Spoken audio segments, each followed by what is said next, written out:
Егер сіз комиссия мүшесі болсаңыз, сабақты бақылау парағын қалай енгіземіз? Мына жерде жолақты басасыз, бақылау парақтары дегенді ашасыз. Осы бақылау парақтары деген жерде қазірше қосу батырмасын басасын, оң жақ шетінде қосу батырмасын басасыз. Енді бақылаушы лауазымы, яғни кім өзіңіздің лауазымыңызды жазасыз. Мысалға, комиссия мүшесі болады ғой, бақылаушы лауазымы. Мысалға, информатика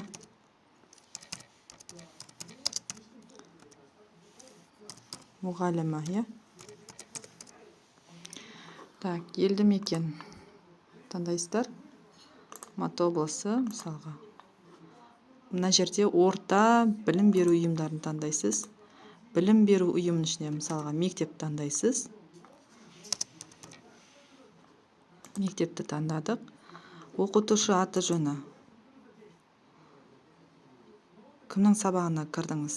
Мысалға, таңдайсыз. Енді лауазымдық мамандық, ол мұғалімнің өзі автомат түрде шығады. Мысалы, биыл жылы қатысаңыз, биылғы жылы таңдайсыз. Ары қарай қатысқан күн таңдайсыз. Мысалға алайын, бақылау парағы үлгісі деген кезде мына жерде екіншісін таңдайсыз, егер мектеп болса. Мұнда іс-шара түрі деген жерге оқу сабағын таңдайсыз. Себебі мына жерде орысшаға аударған кезде мына сабақ таңдасақ, ол занятие болады да, оқу сабағы урок болады. Пән таңдайсыз, мысалға.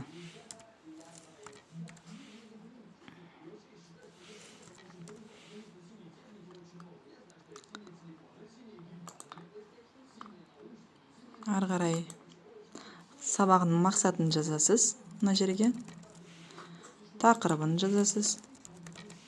Және қай сыныпқа. Осыдан кейін мына жақтағы сақтау батырмасын басасыз. Сосын осындай терезе ашылады. Мына жерде карандашты басып, егер мына жерде бір жерде қате кетсе, қайтадан өзгерте аласыз. Жабасыз. Мына жерде көрдіңіз ғой, біздің сабақтың бақылау парағы сияқты осы жерде мынандай балдар тұрады. Таңдайсыз. Сабақтың оқу іс-шараның мақсаттары, сабақтың мақсаттары сәйкес келеді ме, күтілетін нәтижеге деп.